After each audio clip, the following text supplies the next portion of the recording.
Den 11. marts 2011 opstod et jordskælv ud fra den japanske nordøstkyst. Jordskælvet forårsagede en tsunami, som dræbte tusinder af mennesker og jævnede mange byer med jorden, da det ramte fastlandet. Desuden fik det 4 ud af 6 af Fukushima-kraftværkets reaktorer til at eksplodere.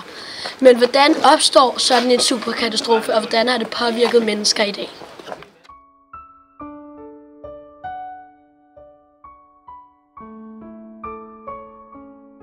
Ja.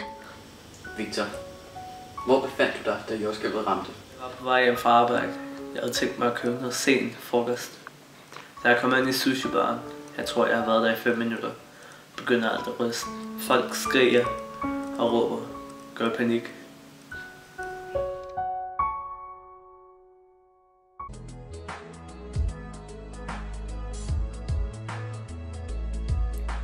Jordskælvet fandt sted den 11. marts 2011 kl. 14.45 japansk tid, hvilket er 6.45 dansk tid.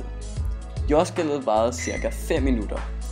Jordskælvets epicenter var 130 km ude fra den japanske nordøstkyst, hvor det målte 8,9 til 9 på Richterskalaen. Det forårsagede kæmpe skader på det så ellers forberedte land, som var beregnet til at kunne holde til jordskælv, som var på 8,3 på Richterskalaen. Energien fra et jordskælv, som bliver målt til 9 på Richterskalaen, svarer til ca. 36,5 atombomber. Jordens skal er opbygget af tektoniske plader, som hele tiden rykker sig. Når et jordskælv opstår, er det fordi, at 2 tektoniske plader enten støder ind i hinanden, glider fra hinanden eller krasser mod hinanden. Selvom at det ser sort ud, er det værste ikke engang overstået endnu.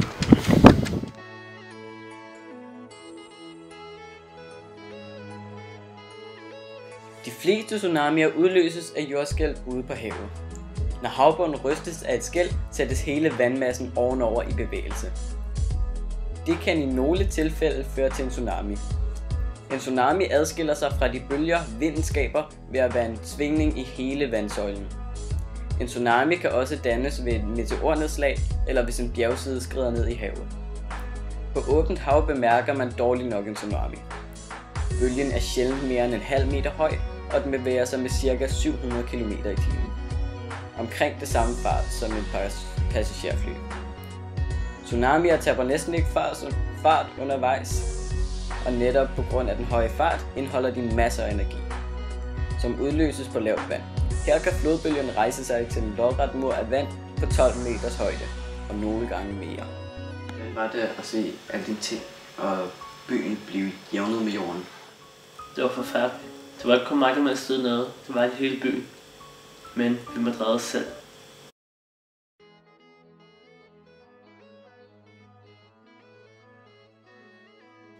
Mange tror, at det var selve flodbølgen, der fik Fukushima-kraftværket til at eksplodere. Men i virkeligheden var det manglen på nedkøling, fordi at strømmen gik, som fik de 4 reaktorer til at nedsmelte. For at forstå, hvordan de kan nedsmelte, må man først forstå, hvordan reaktorer virker. De fleste atomkraftværker bruger enten en trykvandsreaktor eller en kogevandsreaktor. Ens for begge reaktorer er, at uranatomer spaltes ved hjælp af neutroner. Når neutronerne spalter uranatomernes kerner, skabes der flere neutroner, som kan spalte flere uranatomer. Som en kædereaktion. Atomernes spaltning skaber energi, som varmer vandet op. Det kaldes en fission. Nu kommer forskellen.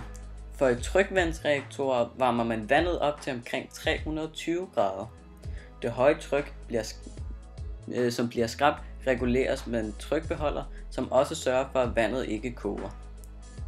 Det varme vand ledes ind i en dampgenerator, hvor trykket er lavere, og derfor skabes der damp.